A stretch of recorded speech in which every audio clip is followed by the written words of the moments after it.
কোরআন নাজিল হওয়া সংক্রান্ত আয়াতগুলো আছে, তাতে আপনি 3, 4, 5, 6 এই আয়াতগুলো দেখেন। তাতে আল্লাহ বলেছেন ওয়াকাল আল্লাযীনা কাফারু, কাফেররা কি বলে, ইন হাযা ইল্লা ইফকুন ইফতারা, এই কোরআন একটা মন গড়া বানানো ছাড়া আর কিছুই না। ইল্লা ইফকুন ইফতারা, যেটা তার বিবেক প্রসূত একটা জিনিস, সেটাকে লিপিবদ্ধ করেছে। এবং ওয়াআনাহু আলাইহি কওমুন আখারুন, এবং এই কাজে সে ভিন্ন কওম, ভিন্ন জাতির কাছ থেকে হেল্প নিয়েছে। এটা মক্কার মুশরিকরা বলতো যে মুহাম্মদ সাল্লাল্লাহু আলাইহি সাল্লাম তিনি নিজে এটাকে রচনা করতে পারেননি একা, বরং এটা রচনা করেছেন এবং এই কাজে তিনি ভিন্ন কারো কাছ থেকে হেল্প নিয়েছেন। কেন তারা এই কথাটাকে জোরে দিয়েছে? কারণ তারা জানতো যে মুহাম্মদ সাল্লাল্লাহু আলাইহি সাল্লাম তো লেখাপড়া জানতো না, কিন্তু আমরা যদি এককভাবে এই কথা বলি যে তার রচনা, তখন এটাকে মানুষ গ্রহণ করবে না। এজন্য অতিরিক্ত একটা কথা তারা লাগিয়ে দিয়েছে, ওয়াআনাহু কওমান আখারুন, বলছে সে অন্য জাতির কাছ থেকে এই সাহায্য নিয়েছে কোরআনটা রচনা করার ক্ষেত্রে। এটার জবাবে আল্লাহ বলেছেন ফাকাদ জাউ যুলমান ওয়া যুরা, তাদের কত মন্দ এবং কত বড় জুলুম, মানে জুলুম করেছে এই কথা বলে, এবং এটা কত বড় মিথ্যা এই কোরআনের উপরে, আমার উপরে, মুহাম্মদের উপরে, কত বড় মিথ্যা। তারপর আল্লাহ বলেছেন ওয়াকালু আসাতিরুল আউয়ালিন, তারা এটাও বলেছিল এটা পূর্ব যুগের প্রথাগত, ওই পূর্ব যুগের কাহিনী। আসাতিরুল আউয়ালিন আত্তাতাবাহা, তাকে এটা লিখিত পেশ করা হয়েছে, তার মানে তাকে লিখিয়ে দেওয়া হয়েছে পূর্ব যুগের কাহিনী। ফাহিয়া তুমলা আলাইহি বুকরাতান ওয়া আসীলা, যেটা সকাল সন্ধ্যায় তাকে পাঠ করে শোনানো হয়। তার মানে মুহাম্মদ সাল্লাল্লাহু আলাইহি সাল্লাম নিজে এটা কিভাবে রচনা করেছে, যে এই কোরআনটা যেটা দাবি করা হচ্ছে সেটা পূর্ব যুগের আগেই লেখা ছিল, যেটা সকাল সন্ধ্যায় তার কাছে পেশ করা হয়, মানে তাকে পাঠ করানো হয়, আর এটা তিনি আমাদের জাতির কাছে তিনি কোরআন হিসেবে চালিয়ে দিতে চাচ্ছেন। এটা ছিল কাফেরদের দাবি। আল্লাহ সুবহানাহু ওয়া তাআলা বলেন, কুল, হে নবী আপনি বলে দেন, আনজালাহুল্লাযী ইয়ালামু সিররা ফিস সামাওয়াতি ওয়াল আরদ, বরং আপনি বলে দেন এই কোরআন নাজিল করা হয়েছে সেই সত্তার পক্ষ থেকে, যিনি আকাশ সমূহ এবং জমিনের মাঝে যত গোপন কিছু আছে যিনি এটা জানেন, সেই সত্তাই এই কোরআন নাজিল করেছেন। ইন্নাহু কানা গফুরুর রহিমা, আর নিশ্চয়ই তিনি হচ্ছেন ক্ষমাশীল এবং দয়াবান, যার ফলে যে এত বড় মিথ্যা কথা বলার পরেও তোমরা আজকে বেঁচে গেছো, তিনি ক্ষমা করেই যাচ্ছেন, তার দয়া তোমরা পেয়ে যাচ্ছ, অথচ তারা এত বড় একটা মিথ্যা রটনা করেছিল। তো এই আয়াতগুলো আপনি সূরা ফুরকানের 6 নম্বরে আপনি পেয়ে যাবেন। দ্বিতীয় জবাবে আল্লাহ সুবহানাহু ওয়া তাআলা বলেন, বহু মানুষ এইভাবে এটাকে অস্বীকার করেছে এবং কেউ কেউ এই কাজে ষড়যন্ত্র করেছে। যারা এই যে কোরআন আল্লাহর নয়, এটা মুহাম্মদ সাল্লাল্লাহু আলাইহি সাল্লামের বানানো, এটাকে সাব্যস্ত করার জন্য চালাকি করত, ষড়যন্ত্র করত, তার মতন একটা ঘটনা ইমাম বুখারী রাহিমাহুল্লাহ এবং ইমাম মুসলিম উল্লেখ করেছেন। ইমাম বুখারী রাহিমাহুল্লাহ তার 3617 এবং মুসলিমে হাদিসটি 6933 উল্লেখ করেছেন, যেটা আপনি 11 নম্বর পড়বে সিফাতিল মুনাফিকিনা ওয়া আহকামিহিম, মুনাফিকদের সিফাত এবং তাদের সাথে কি হুকুম করা হবে, এই মর্মে ইমাম মুসলিম রাহিমাহুল্লাহ একটা পর্ব করেছেন। তার 6933 আপনি হাদিসটি পেয়ে যাবেন। আর ইমাম বুখারী কোট করেছেন আলামাতিন নবুওয়াতি ফিল ইসলাম, ইসলামের নবুয়তের যে ধারা, সেই পর্বে তিনি এই হাদিসটাকে এনেছেন যে একজন খ্রিস্টান আসলামা, ইসলাম গ্রহণ করেছে। ইসলাম গ্রহণ করার উদ্দেশ্যটাই ছিল তার বাতিল চিন্তা, সে ধোঁকা দেওয়ার জন্য ইসলাম গ্রহণ করেছে।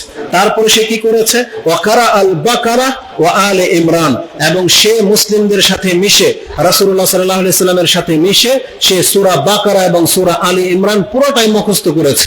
একটা খ্রিস্টান মুখস্থ করার পর ফাকানা ইয়াকতুবুহু লিন-নবী সাল্লাল্লাহু আলাইহি ওয়াসাল্লাম, সে নিজের পক্ষ থেকে সূরা বাকারা এবং সূরা আলে ইমরান যেভাবে আল্লাহ নাজিল করেছে সে ওয়ার্ড বাই ওয়ার্ড সে লিখে আবার সেটাকে খেদমত হিসেবে পেশ করেছে রাসূলুল্লাহ সাল্লাল্লাহু আলাইহি ওয়াসাল্লামের কাছে।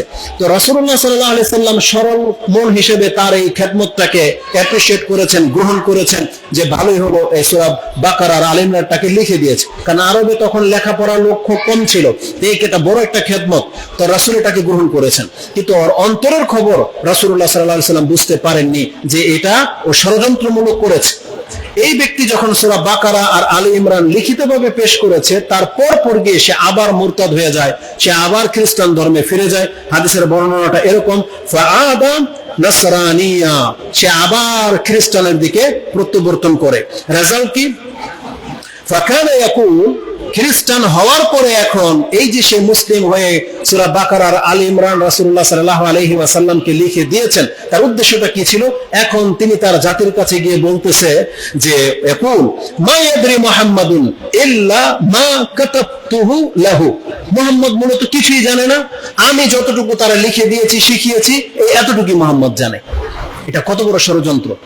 একটা খ্রিস্টান মুসলিমের রূপ ধরে সে আরবিয়ান ছিল, শিক্ষিত ছিল, আক্ষরিক জ্ঞান ছিল, কোরআন সূরা বাকারা আলী ইমরান লিখিত রাসূলুল্লাহ সাল্লাল্লাহু আলাইহি ওয়াসাল্লামের কাছে পেশ করেছেন, অথচ লোকটা হেদায়েতের উপরে নাই, গুমরাহের মধ্যে আছে। এখন এখান থেকে একটা যুক্তি বা একটা দিক নির্দেশনা আমার মাথায় আসছে, এটা আমি পেশ করব, যদিও এটা আমার সাজে না। এটা যদি আমার জায়গায় কোনো বড় কোনো শেখ এটা পেশ করতে আমার মনে হয় ভালো হতো। আর এখন আমি যদি পেশ করব, যদি আমার মাথায় আসছে, তবে অনেকেই হানাফি বেদাতি যারা আছে, তারা ওই যারা বাতিলপন্থী, যারা আক্ষরিক জ্ঞান খুব ভালো জানে, নাহু সারফে পটু, তারা বলবে যে এ তো মাদ্রাসায় যায়নি বা এ তো নাহু সারফ কিছুই বোঝে না, এই জন্য কথাটাকে পেশ করেছে। কিন্তু আমরা হিদায়াতের আলোতে যেটা দেখতে পাচ্ছি, আক্ষরিক জ্ঞান থাকলেই সে আলেম হয়ে যাবে বা হেদায়েতের উপরে হয়ে যাবে, এটা প্রমাণিত হয় না। সার্টিফিকেট বড় হতে পারে, কিন্তু এটা আপনার হিদায়াতের মাপকাঠি না। যেমন এত বড় একজন ব্যক্তি যে সূরা আলে ইমরান বাকারা নিজের হাতে সে লিখতে সক্ষম, অথচ এই ব্যক্তিটা ইসলাম কি জিনিস বোঝে না। বুঝেন? এই জন্য আমরা আমাদের বাতিলপন্থীদেরকে বলতে চাই, যাদের ইলমের কাছে আপনি ধোঁকা খেয়ে যান যে এরাও তো বড় বড় আলেম, এরাও কি কোরআন হাদিস পড়ে না, এরা তো দেখেন যে হাদিসের সহি জয়ীফ বোঝে, ইবারত বোঝে, আমাদের সম্পর্কে বলা হয় এদেরকে যদি জের জবর ছাড়া একটা হাদিস দিয়ে দেওয়া হয় এই পড়তেই পারবে না, বাংলা পড়ে পটর করে, বলে না? আমাদের শেখদের সম্পর্কে কি বলে? এরা সূরা ফাতিহা ঠিক করে পড়তে পারে না। এটা হচ্ছে তাদের বাতিলদের কি, এটা একটা টোপ, তাদের জাতিকে গুমরাহ করার জন্য। তখন আমরা আপনাদেরকে সতর্ক সাবধান করতে চাচ্ছি, দেখেন হিদায়াত হচ্ছে নূর, আল্লাহ এটাকে আলো বলেছেন। এটা আল্লাহ যাকে চায় তাকে দেন, এটা আল্লাহ চেহারার ভিত্তিতে দেয় না। এটা বড় উলামা, কি বলে তাদের উলামাদেরকে, বড় বড় কিবারুল উলামা, তারা তো কিবারুল উলামা বলে না, কি যেন বলে, আকাবির না? তাহলে আকাবির দেখে দেখে আল্লাহ হেদায়েত দেয় না। যদি আকাবির দেখে দেখে আল্লাহ হেদায়েত দিত, তাহলে এদের আকাবিররা কোনোদিন জর্দাখুর হতো না। বুঝেন না? তো আকাবির হওয়ার পরও নেশাখোর, আবার এটাকে হালাল করার পক্ষে বহু কিছু। আপনি বহু আকাবিরদেরকে দেখতে পাচ্ছেন, বর্তমানে ইলেকশনের সময় আসছে না, সে জিহাদের আয়াতকে ভোটের মধ্যে লাগিয়ে দেয়। এরা কিন্তু অনেক বড় বড় আকাবির। তাহলে এই ক্ষেত্রে আমরা বলতে পারি, কোরআন সুন্নাহর জ্ঞান হেদায়েত এটা আল্লাহ যাকে চায় তাকে দেন। এটা বড় বড় সার্টিফিকেট দাঁড়িয়ে অনেক সময় পায় না। কিন্তু আমি আর আপনি জেনারেল লাইনের হয়েও, একেবারে নিম্ন শ্রেণীর নিম্ন ঘরে জন্ম হয়েও, বাংলার এক অপার গায়ে থেকে আপনি হেদায়েত পেয়ে গেছেন, তাহলে আপনাকে এটা বুঝতে হবে, হেদায়েত মূলত এটা পয়সার ভিত্তিতে হয় না, চেহারার ভিত্তিতে হয় না, এটা বড় বড় সার্টিফিকেটের ভিত্তিতে হয় না, বরং এটা আল্লাহ যাকে চায় তাকে দেয়। এই খ্রিস্টান ইসলাম গ্রহণের নামে সূরা বাকারা আলী ইমরান মুখস্থ এবং লিখতে পর্যন্ত পারত, কিন্তু তারপর আবার খ্রিস্টান হয়ে যায়। আর কত বড় মিথ্যা বলেছে রাসূল সাল্লাল্লাহু আলাইহি ওয়াসাল্লাম সম্পর্কে, যে বলছে মা ইয়াদরি মুহাম্মাদুন ইল্লা মা কাতাবতুহু লাহু, মুহাম্মদ মূলত কিছুই জানে না, আমি যতটুকু শিক্ষা দিয়েছি ততটুকুই জানে। এই ব্যক্তি যখন মারা যায়, আল্লাহ তার সাথে কি আচরণ করেছে জানেন? ফাআমাতাহুল্লাহ, আল্লাহ তাকে মেরে দিলেন। ফাদাফানুহু, তার জাতিরা তাকে দাফন করলো। জমিন কি করলো? এই লাশটাকে পরে তুলে ফেলে দিল, জমিন থেকে বেরিয়ে গেছে লাশ নিজে নিজে। তারা এই লাশটাকে তিনবার করে দাফন করেছে এবং তারা বলতো হাযা ফিলু মুহাম্মাদিন ওয়া আসহাবিহি, এটা মুহাম্মদ আর তার সঙ্গীদের এই কাজ। কেন? লাম্মা হারাবা মিনহুম, এই লোক যখন তাদেরকে ছেড়ে দিয়ে চলে আসছে, এই জন্য জিদ্দে রাগে মুহাম্মদ তার সঙ্গীদেরকে দিয়ে কাজটা করিয়েছে। তার পরের দিন শেষ রাত্রে তারা কি করলো? হাফারু লাহু ওয়া আমাকু লাহু ফিল আরদি মাস্তাতাউ, এবং তারা যথাসম্ভব বড় টিম নিল এবং মাটি খুঁড়তে খুঁড়তে যত গভীরে সম্ভব ছিল তারা লাশকে এত গভীরে নিয়ে দাফন করলো এবং কবর দিয়ে দিল, যেটা কোনো মানুষের দ্বারা সম্ভব না রাতারাতি সে লাশকে বের করে নেওয়া। কিন্তু রেজাল্ট ওই একই। তার পরের দিনও দেখা গেল যে লাশ জমির উপরে। যখন ফাআলিমু আন্নাহু লাইসা মিনান নাস, তারা এই আচরণ দেখে বুঝতে পেরেছে এই লাশকে উপরে তুলে আনার কাজ এটা কোনো মানুষের হতে পারে না, তারা বুঝতে পেরেছিল। তারপরে কি করেছে? ফাআলকাউহু, তখন তারা এটাকে ফেলে দিল, ওই লাশটাকে আর দাফন করলো না। তারা বুঝতে পেরেছে এটা তারা অপকর্মের ফল, এই লাশকে তারা টাচ করে নেই, এটা পচে গলে ওই এইভাবেই কুকুর টুকুরে হয়তো খেয়ে নিয়েছে। তাহলে আল্লাহ সুবহানাহু ওয়া তাআলা এইভাবে তাদেরকে লাঞ্ছিত করেছেন। কিন্তু আমি আপনাকে দেখাতে চেয়েছি বুখারী মুসলিমের হাদিস দিয়ে যে কোরআন আল্লাহর কালাম না, এটাকে প্রমাণ করার জন্য তারা বহু প্রোপাগান্ডা চালিয়েছে এবং মিথ্যা রটিয়েছে, কিন্তু আল্লাহ সুবহানাহু ওয়া তাআলা তিনি তার প্রত্যেকটার অপব্যাখ্যার জবাব কোরআনের আয়াত দিয়ে আল্লাহ দিয়েছেন। যেমন আরেকটা আয়াত নিয়ে নেন, এটা অনেক চমৎকার একটা বিষয়। আমরা আসলে যখন কোরআন পড়ি, আজকের মূলটাই হচ্ছে আপনাকে কোরআন বুঝতে হবে। আল্লাহ সুবহানাহু ওয়া তাআলা আমাদেরকে কি দিক নির্দেশনা দিচ্ছেন এটা আপনাকে কোরআন পড়তে হবে, বুঝতে হবে, তাহলে আপনি সঠিক গাইডলাইন পাবেন। আপনি অনেক সময় হতাশ হয়ে যান, পেরেশান হয়ে যান যে আমি এত সৎ, আমার জীবনটা এমন কেন, এটা অনেক সময় আপনার ফিল হবে। তার আগে আমি একটু আপনাদের একটু দৃষ্টি আকর্ষণ করতেছি। আমি কথা বলে কিন্তু মজা পাচ্ছি না, অনেকেই কথা বলতেছে এই বাচ্চাগুলোর পিতামাতাকে এদের তো মানে ভদ্রতা শিক্ষা দিতে হবে, ওরা গোল হয়ে বসে কেন এখানে? আপনাদের ম্যানেজমেন্ট কোথায়?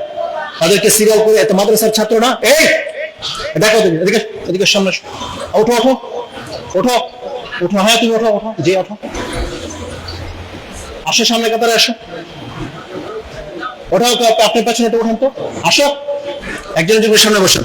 এই যে এদেরকে ছিন্ন ভিন্ন করেন, এগুলো বসে বসে কথা বলতেছে, এটা কোনো আদব হইলো? আমাদের সাথে এটা আমরা মেনে নেবো, কিন্তু বড়দের সাথে যদি এমনটা করে, এটা একটা সেমিনার হচ্ছে, এটা এখান থেকে কোরআন সুন্নাহর দিক নির্দেশনা দিবে, আর এটা একটা মাদ্রাসার প্রতিষ্ঠান, এখান থেকে আদব যদি না শিখে তাহলে রাস্তাঘাটের পোলাপান আদব শিখবে? সারা জীবন যদি টিচাররা যদি তাদেরকে এই আদবটা শিক্ষা দেয় আর তারা যদি না নেয়, এটা শিক্ষকদের কত ব্যথিত হওয়ার ব্যাপার, বাপ মা কতটা ব্যথিত হয় যে যাদেরকে আমরা আদর করে লালন পালন করতেছি ওদেরকে শিখাবো, অথচ ওরা শিক্ষা নিতে চায় না। এই বাচ্চাটা তো বসা আছে এখানে, এটা তো খেলতামশার জায়গা না। প্রত্যেকের আদবের সাথে বসবে, এটা একটা অ্যাডভার্টাইজ, কারণ এগুলো প্রচার হবে, মানুষ এসে তোমাদেরকে দেখবে, সালাম দিয়ে কথা বলতেছো, আদবের সাথে বসতেছো, এখান থেকে কিছু নিচ্ছ, এর জন্য না তোমাদেরকে মাদ্রাসায় প্রতিষ্ঠিত করা হয়েছে। তোমাদেরকে দেখে আরো 10টা বাচ্চা শিখবে, বাপ মা শিক্ষা নেবে এখান থেকে যে না, এই মাদ্রাসায় প্রতিষ্ঠানে দিয়ে তারা এমনটা সন্তান গড়ে দিয়েছে, এটা আমরা প্রত্যাশা করি। এজন্য আমি মনে করি আদবের সাথে এখানে বসতে হবে যারাই বসেছেন, আর কিছু কিছু নেয়ার জন্য এখানে আসতে হবে, কারণ এটা একটা জিকিরুল মজলিস, আর এখানে একটা নেকির ব্যাপার আছে। এই যে বাচ্চাগুলো তারপরে বসে করেছে, তোমার পেছন থেকে এগুলো সরাও।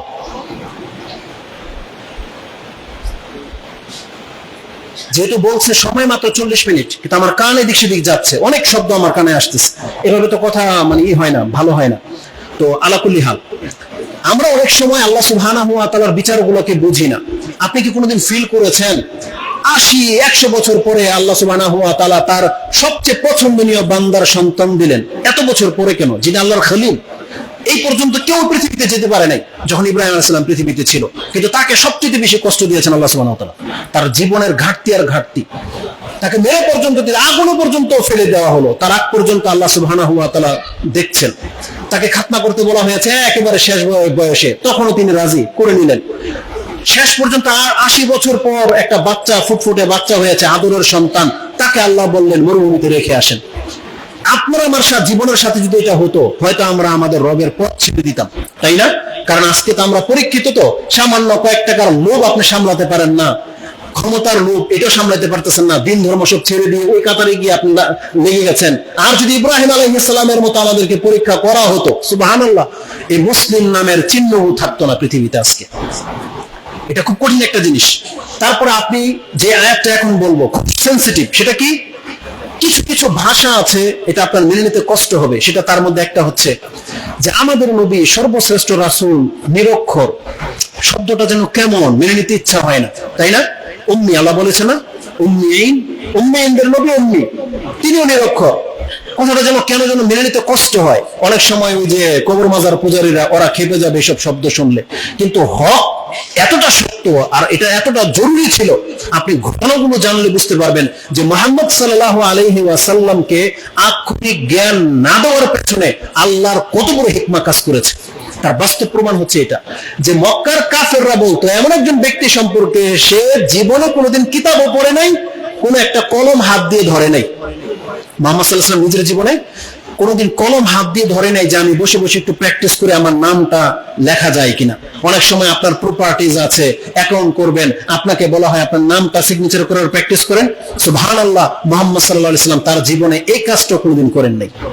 আল্লাহ তাকে মায়ের পেট থেকে যেমন বের করেছেন নবী হওয়া পর্যন্ত এইভাবে রেখে দিয়েছেন, যে কিনা নিজের নাম মুহাম্মদ এই শব্দটা জোরে দিয়ে লিখবে, এটাও তিনি কোনোদিন করতে পারেন নাই।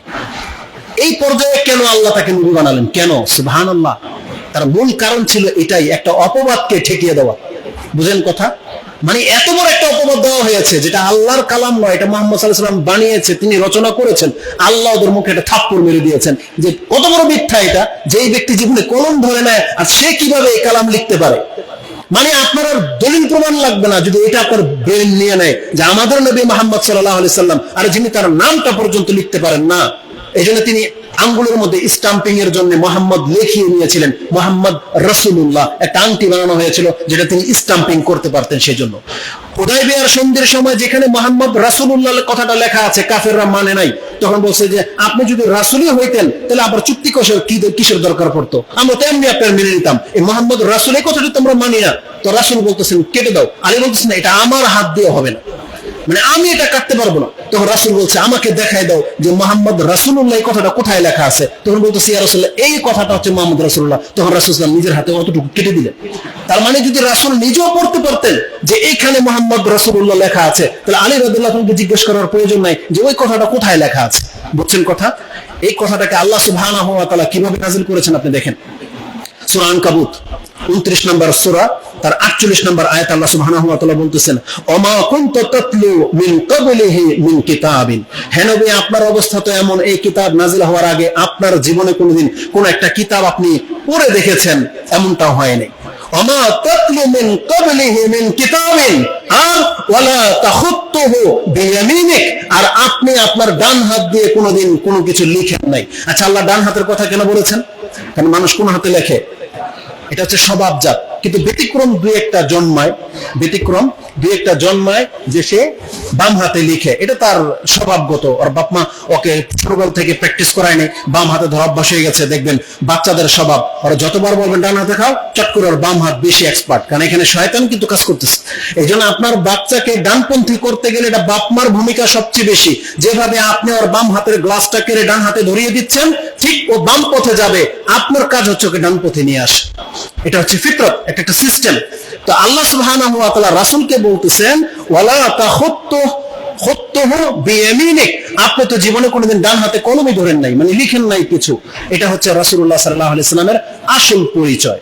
কেন আল্লাহ এই কথা বলেছেন? এখন আল্লাহ নিজেই বলতেছেন তাকে কেন নিরক্ষর রাখা হলো।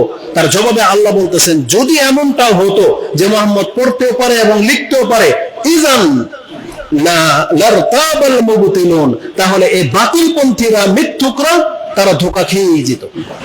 কিন্তু এখন আর ধোঁকা খাওয়ার চান্স নাই। কেন? কারণ তারা যখন জানবে আরে মুহাম্মদ তো লিখতে পারে না, তাহলে এটা কোরআন সে লিখেছে, এই কথা তো মানা যাবে না। এই জন্য নেতারা যখন বলতো তখন জনসাধারণ এটার মেনে নেয়নি, কারণ এই কথা এটা আখফা, মানে হচ্ছে এটা হচ্ছে রটনা, এটা কোনোদিন সত্য হতে পারে না। তার মানে কত সূক্ষ্ম একটা ব্যাপার, যেটা আল্লাহ সুবহানাহু ওয়া তাআলা ওদের ভবিষ্যৎ সব জানে। এজন্য পৃথিবীতে কি ঘটতে পারে কোরআন নাযিল হওয়ার পরে, এটা আল্লাহ তো যেহেতু আগে থেকেই জানে, এজন্য জন্ম থেকেই তাকে নিরক্ষর করে বড় করেছেন। সুবহানাল্লাহ। এজন্য আল্লাহর হিকমা খুব ব্যাপক। এটা আমরা হয়তো খালি চোখে দেখতে পারবো না, বুঝতে পারবো না। আমাদের জীবনের সাথে বহু সিদ্ধান্তের ক্ষেত্রে দেখা যাবে যে আপনার মনে হচ্ছে যে এটা ভুল হইল, আপনি সঠিক পথে নাই, বা আপনার উপরে এত কেন পেরেশানি যাচ্ছে, এত কেন বিপদে, আপনি ধৈর্য ধারণ করেন। এটার হিকমা আপনি বুঝতে পারবেন আল্লাহর সামনে যখন দাঁড়াবেন। আল্লাহ যখন আপনাকে বিপদ আপদ গুলো দেখাবে, বান্দা তোমাকে আমি একটা জ্বর দিয়েছিলাম, তোমার টাকা মেরে খেয়েছে, তোমাকে একটা থাপ্পড় দিয়েছে, গালি দিয়েছে, এটা কেন করেছে আমার চোখের সামনে, এই দেখো তোমার এই পাপটা হয়েছে, আমি আল্লাহ চেয়েছিলাম যে এই টাকার বিনিময়ে তোমার এই পাপটা মাফ হয়ে যাক। এটা আল্লাহর হিকমা, কারণ আল্লাহ তার বান্দাকে কখনো জাহান্নামে ফেলবে এটা চায় না। এজন্য আল্লাহ বহু সাবাব তৈরি করে রেখেছেন যাতে কোনো একটা কারণে আমার এই বান্দা জাহান্নাম থেকে বেঁচে যাক। তাহলে আমাদের বিপদ আপদ গুলো, আমাদের ঘাটতি গুলো, এগুলো আমাদের নাজাতের সাবাব। কারণ আল্লাহ বলেছেন, রাসূল বলেছেন, হাত্তা শাওকা ফামা ফাওকাহা, একটা কাঁটা তার চাইতে হালকা আঘাত যদি কোনো মুসলিমের লেগে যায়, এর বিনিময়ে আল্লাহ তার পাপকে ঝরিয়ে দেন, মর্যাদাকে উঁচু করে দেন। এজন্য মুসলিমদেরকে অবশ্যই আল্লাহর প্রতি ভরসা বান হতে হবে এবং আল্লাহর প্রতি তার সুধারণা রাখতে হবে যে আমার জীবনের ব্যক্তিত্বের সাথে যা ঘটে এটা সবটাই আমার কুকর্মের ফল, এর বিনিময়ে আল্লাহ হয়তো আমাকে ব্যথা দিয়ে, আঘাত দিয়ে, ঘাটতি দিয়ে আমাকে তিনি শুধরাতে চাচ্ছেন। আর এর মর্মে স্পষ্ট হাদিস আছে, যেটা আমরা একটা সময় আলোচনা করেছিলাম। তাহলে এই আয়াতটার মধ্যে সূরা আনকাবুতের 48-এ আল্লাহ বলে দিয়েছেন যে মুহাম্মদ তো নিজে পড়তে পারে না, লিখতে পারে না। তাহলে যদি এমনটা হতো তাহলে তোমার সন্দেহ করার অবকাশ থাকতো, কিন্তু এমনটা কিছুই না। তার মানে এই আয়াত প্রমাণ করে যে মুহাম্মদ সাল্লাল্লাহু আলাইহি সাল্লাম এই কোরআনের মধ্যে কোনো কিছু লিখেন নাই। কিন্তু পরবর্তীতে কিছু নাস্তিকদের বিচক্ষণতা এমন, তারা হয়তো আপনাকে ধোঁকা দিয়ে দিবে। কিভাবে? যে মুহাম্মদ সাল্লাল্লাহু আলাইহি সাল্লাম যদিও লেখাপড়া জানতেন না, কিন্তু তার বিবেক যেহেতু সবচেয়ে শার্প ছিল, সে যেহেতু উন্নত চিন্তার মানুষ ছিলেন এবং সবচেয়ে বিচক্ষণ ছিলেন, হতে পারে তিনি মেধা খাটিয়ে, যেটা আরবি ভাষী, তিনি মেধা খাটিয়ে বাক্যগুলো তিনি আবিষ্কার করেছেন, যেটা তার জন্য সহজ। এটার জবাবটা আল্লাহ সুবহানাহু ওয়া তাআলা এত কঠিন ভাবে দিয়েছেন, আপনি কোরআনের অন্য কোনো ব্যাপারে এত কঠিন ধমক আর পাবেন না। সেটা কি? যারা হাফেজে কোরআন তারা তো ভালো করেই জানবে যে সূরা আল হাক্কার মধ্যে আল্লাহ সুবহানাহু ওয়া তাআলা বলে দিয়েছেন, সুবহানাল্লাহ, মানে বললাম এই ধমক আল্লাহ অন্য কোনো ব্যাপারে দেয়নি। সেটা কি? আল্লাহ বলেছেন তানজিলুম মির রাব্বিল আলামিন, এই কিতাব তো নাযিল হয়েছে বিশ্ব জগতের পালনকর্তার পক্ষ থেকে। ওয়ালাউ তাকাওয়ালা বা'দাল আকাওয়িল লাআখাযনা মিনহু বিল ইয়ামিন, মুহাম্মদ যদি নিজের কোন কথাকে, একটা বাক্যকে, হরফকে আমার নাম দিয়ে চালিয়ে দিত, তাহলে আমি আল্লাহ তাকে ধরতাম আমার ডান হাত দিয়ে। কার ডান হাত?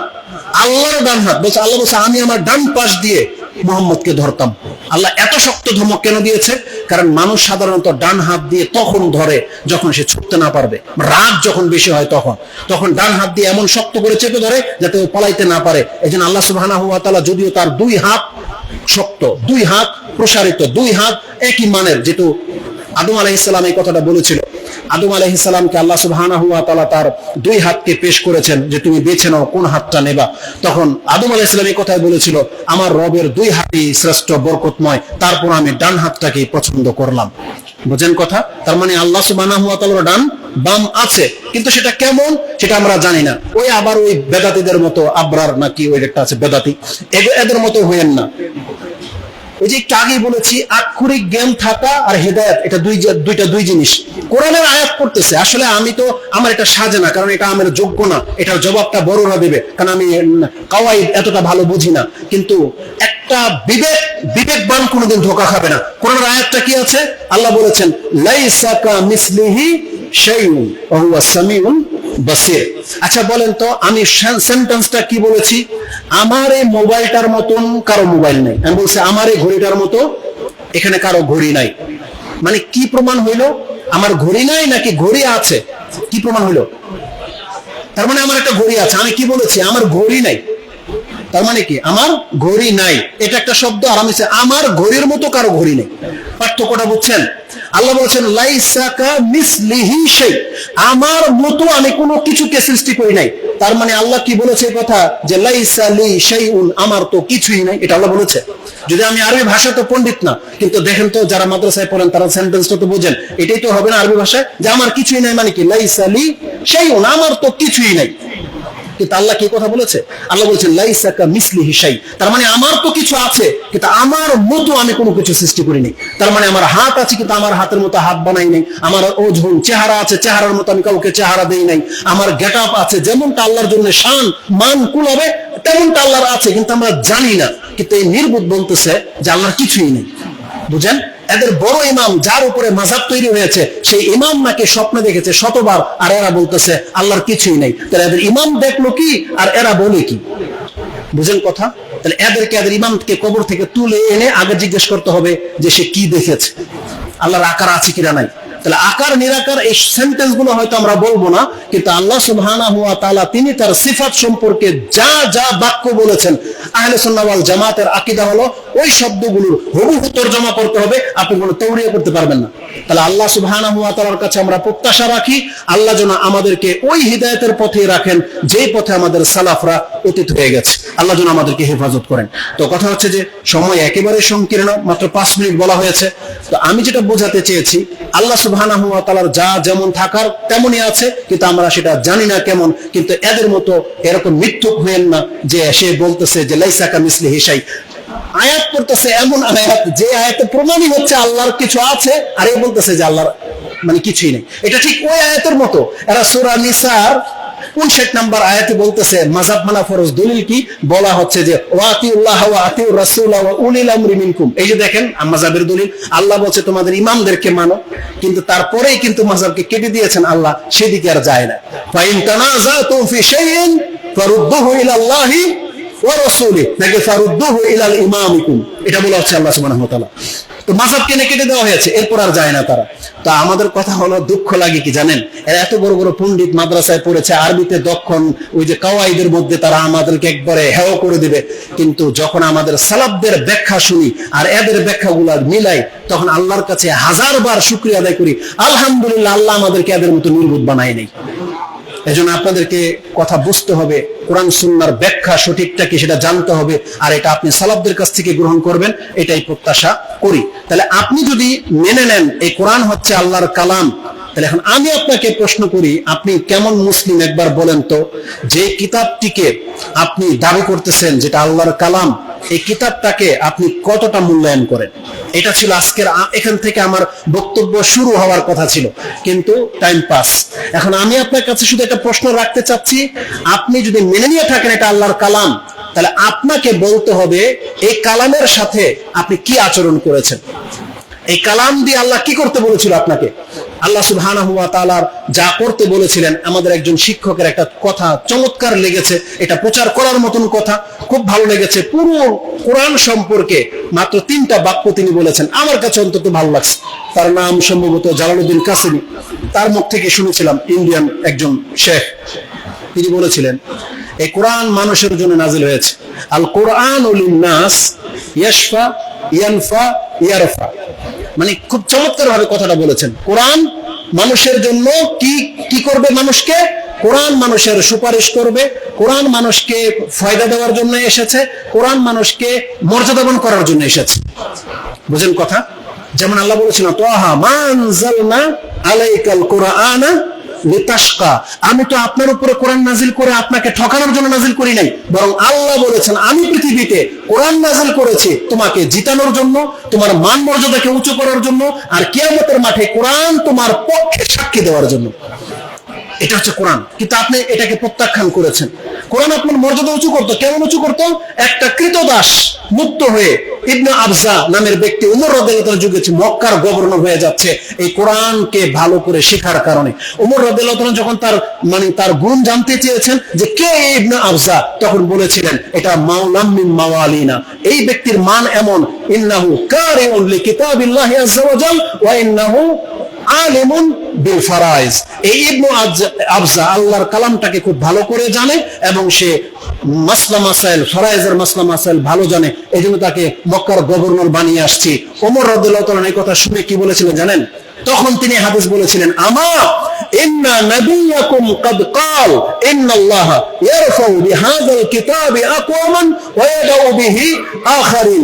এই তো তোমাদের নবী আমাদেরকে এই কথা বলে গেছেন মাত্র কিছুদিন হলো, যে আল্লাহ সুবহানাহু ওয়া তাআলা এই কিতাব দিয়ে বহু জাতিকে সম্মানিত করবেন, আর এই কিতাবটাকে যারা ছেড়ে দিবে আল্লাহ তাদেরকে কিতাব দ্বারাই লাঞ্ছিত করে ছেড়ে দিবেন। তাহলে সেই কিতাবটা আমাদের ঘরে, সেই কিতাবটা আপনার পকেটে, চাইলে আপনি আপনার মোবাইলে রাখতে পারেন, কিন্তু এই কিতাবের সাথে আমরা আমাদের মহিলারা কি আচরণ করেছি, যেখানে আমাদের মহিলাদেরকে আল্লাহ সুবহানাহু ওয়া তাআলা বলেছেন ওয়াজকুরনা মা ইউতলা ফি বুয়ুতিকুন্না মিন আয়াতিল্লাহি ওয়াল হিকমা। আয়াতটা দেখে নেবেন, যেটা সূরা আহজাবের মধ্যে রয়েছে, সম্ভবত 33, 34, 35 এই আয়াতগুলোর মধ্যে থাকতে পারে। আল্লাহ বলেছেন নবীর স্ত্রীদেরকে এবং মুমিন মহিলাদেরকে, তোমরা তোমাদের ঘরে যে আল্লাহর কালাম থেকে পাঠ করা হয় এবং হাদিস থেকে পাঠ করা হয় তোমরা তা থেকে উপদেশ নাও। আমাদের নারীদেরকে বলা হয়েছিল কোরআন থেকে উপদেশ নিতে, কিন্তু আমাদের নারীরা কার থেকে উপদেশ নেয়? নানির থেকে, দাদির থেকে, পাশের বাড়ির চাচি থেকে, ওই বেস্তি জওয়ার থেকে, ওই মকসুদুল মুমিনিন থেকে, ওই যে পাড়ার মহিলারা দাওয়াতি কাজ করতে আসছে তাদের থেকে। বুঝেন কথা? আমাদের মহিলারা উপদেশ নেয় তাদের কাছ থেকে, গণকের কাছ থেকে, তারা হাত দেখায় তাদের কাছ থেকে, ওই নাস্তিকবাদী কিছু মহিলা শাহবাগে নাচে তাদের কাছ থেকে আমাদের মা বোনরা উপদেশ নিচ্ছে। স্কুল কলেজের ম্যাডামদের কাছ থেকে এই মেয়েগুলা মাস্টার্স ডিগ্রি পাশ করা মেয়েগুলো উপদেশ নিচ্ছে। যে মহিলা এটাই জানে না যে গায়ে হলুদের নামে সবার সামনে তাকে উলঙ্গ করে পানি ঢালা এটা একটা নির্লজ্জ কাজ, এই মাস্টার পাশ করা মহিলা এটা জানে না যে এটা তার দেহের সাথে একটা বাজে আচরণ করা হচ্ছে। তার শিক্ষা, তার বিদ্যা বুদ্ধি তাকে সঠিক রাস্তা দেখাইতে পারেনি। অথচ আল্লাহ সুবহানাহু ওয়া তাআলা বলেছিলেন তুমি শিক্ষা নেবা কোরআন থেকে, যেটা তোমার ঘরে প্রতিনিয়ত পাঠ করা হয়। এজন্য পুরুষদের দায়িত্ব হচ্ছে মহিলাদেরকেও এমন মজলিসে নিয়ে আসেন যেখানে কোরআন দিয়ে তাদেরকে উপদেশ দেওয়া হবে। এই মসজিদগুলো আল্লাহ সুবহানাহু ওয়া তাআলার নিয়ামত, যেখানে কোরআন সুন্নাহ দিয়ে খুতবা চলে। যেভাবে আপনারা হেদায়েত পেয়ে যাচ্ছেন সেভাবে আমাদের মহিলাগুলো হেদায়েত পেয়ে যাবে। আর মহিলা যদি হেদায়েত পেয়ে যাবে, আপনি একটা হেদায়েত প্রাপ্ত সন্তান প্রাপ্ত হবেন। কিন্তু তাদেরকে যদি শিক্ষা না দেওয়া হয়, যত কুসংস্কার আছে তাদের মধ্যে বিদ্যমান। আলা কুল্লি হাল, যেহেতু সময় পাস হয়ে চলে গেছে, আমি তারপর অনেকগুলো কথা বলেছি। সর্বশেষ আমি আপনাদেরকে বলতে চাই, এই কোরআন দিয়ে আপনি কি করবেন? আল্লাহ বলেছেন এই কোরআনকে তুমি পড়ো, পাঠ করো। এটা প্রথম আদেশ ছিল না? আল্লাহর কি আদেশ ছিল না? ইকরা। আল্লাহ বলেছেন ওয়াতলু, তুমি তেলাওয়াত করো। আল্লাহ বলেছেন ফাসমাউ, তুমি কান দিয়ে শোনো। তার মানে আপনি কোরআন পড়বেন, আপনি কোরআন শুনবেন, আপনি কোরআন বুঝবেন। আল্লাহ বলেছেন আফালা ইয়াতাদাব্বারুনাল কুরআন আম আলা কুলুবিন আকফালুহা, নাকি তাদের অন্তরের ভিতর মোহর মেরে দিয়েছে? আল্লাহ সুবহানাহু ওয়া তাআলা চাচ্ছিলেন এটা যে আমরা কোরআন বুঝে পড়ি। রাসূল কি বলেছেন? যেই ব্যক্তি 3 দিনের বেশি কোরআন শেষ করে ফেলে 3 দিনে, সে কিছুই বুঝলো না। মা ইয়াফকাহু মান কারা আল কোরআন ফি সালাসিন, যেই ব্যক্তি 3 দিনে কোরআন শেষ করে ফেলে সে কিছুই বুঝলো না। তার মানে রাসূল এটা পছন্দ করে না যে আপনি হাফেজে কোরআন হয়েছেন তাই মানে 1 দিন 2 দিন 3 দিনে কোরআন পড়ে শেষ করে ফেলবেন, এটা রাসূল পছন্দ করতেন না। তার মানে রাসূলও চেয়েছিলেন সাল্লাল্লাহু আলাইহি ওয়াসাল্লাম যেন আমরা কোরআন প্রতিনিয়ত পাঠ করি এবং আমরা বুঝি। এই কোরআনের উপর আমলের যত বক্তব্য 1 মিনিটের মধ্যে আপনার সবগুলো আমল বলে দিই। প্রথম আপনার আমল ছিল কোরআনের প্রতি আপনি ঈমান আনবেন। বলেন কি আনবেন? ঈমান আনবেন। কি ঈমান? পুঁথির কিতাব কি? কোরআনটা কি? আসমান এবং জমিনের মাঝে একমাত্র শ্রেষ্ঠ কিতাব, সেটা কি? আল কোরআন। আর এটা হচ্ছে নাজাতের সাবাব। কেমন নাজাতের সাবাব? একটা হাদিস, সর্বশেষ হাদিস এটা। রাসূলুল্লাহ সাল্লাল্লাহু আলাইহি ওয়াসাল্লাম বলেছেন, হে মানুষ, তোমরা কি সাক্ষ্য দাও না যে আল্লাহ ছাড়া সত্য কোনো ইলাহ নাই? আতাশহাদুনা আল্লা ইলাহা ইল্লাল্লাহ ওয়া আন্নী রাসূলুল্লাহ, আমি রাসূল, এটা তোমরা সাক্ষী দিচ্ছ না? বলতেছে না ইয়া রাসূলুল্লাহ। কিসের ভিত্তিতে? আমি মুহাম্মদ এখানে এসে দাঁড়িয়ে বলতেছি আমি আল্লাহর রাসূল, আল্লাহ একজন আছেন। কিসের ভিত্তিতে? রাসূলুল্লাহ সাল্লাল্লাহু আলাইহি ওয়াসাল্লাম কোরআনটাকে দেখিয়ে দিয়ে বলতেছেন ইন্না হাযাল কুরআন সাবাবুন, এই কোরআনটাই হচ্ছে এই সেই মাধ্যম যে মাধ্যমের কারণে তোমরা এটা জেনে গেছো যে 7 আকাশের উপরে একজন আল্লাহ আছেন। এটা জেনে গেছো কিসের কারণে? এই কোরআনের কারণে। তখন তিনি বলেছিলেন তারাফাহু বিয়াদিল্লাহি ওয়া তারাফাহু বিআইদিকুম, হে পৃথিবীর মানুষ শুনে রাখো, তোমরা একবারে রসাতলে আছো, রসাতলে ডুবে যাচ্ছ। আল্লাহ দয়া করে উপর থেকে একটা রশি ঝুলালেন, এই যে হাবলুল্লাহ, আল্লাহর রশি, সেটা কি? কোরআন। রাসূল সাল্লাল্লাহু আলাইহি সাল্লাম বলেছেন তারাফাহু বিয়াদিল্লাহি ওয়া তারাফাহু বিআইদিকুম ফাতামাসসাকু বিহি, তোমরা এই কোরআনটাকে শক্ত করে ধরে নাও। ফাইন্নাহু লান তাদিল্লু ওয়া লান তাহলিকু বাদাহু আবাদা, যেই ব্যক্তি কোরআনটাকে শক্ত করে ধরে নিয়েছো, কোরআন ধরে নেওয়ার পরে তুমি আর কোনোদিন গোমরা হবে না, আর তুমি আর কোনোদিন কোনো ক্ষতিগ্রস্তের মধ্যে পড়বে না। তার মানে কোরআনই একমাত্র মাধ্যম যেটা আপনাকে টেনে আল্লাহ উপর দিকে নিয়ে যাওয়ার ব্যবস্থা করেছেন। এই জন্য যারা কোরআন ছেড়ে দিয়েছেন নিজের জীবন থেকে, রাষ্ট্র থেকে, ব্যক্তিত্ব থেকে, পরিবার থেকে, আপনি আল্লাহ পর্যন্ত পৌঁছার কোনো রাস্তা আপনার নাই। কারণ আল্লাহর পর্যন্ত পৌঁছার রাস্তা এটাই ছিল যে আপনি আল্লাহর রজ্জুকে শক্ত করে ধরে নেবেন। আল্লাহ বলেন ওয়াতাসিমু বিহাবলিল্লাহি জামিআন, এই আল্লাহর হাবল কি? বলেন কোরআন, নাকি আল্লাহ বলেছে রাষ্ট্র গদি? আল্লাহর হাবল হচ্ছে কোরআন। বলছে কোরআন যারা ধরেছে তুমি তাদের দলে আসো, তোমাকে বলা হয় না তুমি আলাদা একটা দল তৈরি করো, বরং কোরআন এবং সুন্নাহ হচ্ছে আমাদেরকে ধরতে বলা হয়েছে। আর যারা ধরে নেবে তারা নাজাত পেয়ে যাবে। আর বলা হয়েছিল যে কোরআন আপনাকে উপকার করবে, তাই না? কোরআন আপনার কি উপকার করে? আপনার অন্তরের যত খারাপি আছে, যত রোগ আছে দূর করে দিবে। কিসে? এই কোরআন। কারণ আল্লাহ বলেছেন সূরা ইউনূস 10 নম্বর সূরা 7 নম্বর আয়াত আল্লাহ বলেছেন ইয়া আইয়ুহান নাস কাদ জাআতকুম মাউইযাতুম মির রাব্বিকুম ওয়া শিফাউন লিমা ফিস সুদূর। এটা উপদেশ এবং এটা তোমার অন্তরকে পবিত্র করবে। এই কোরআন অন্তরের রোগ কি এটাও জানতে হবে আপনাকে।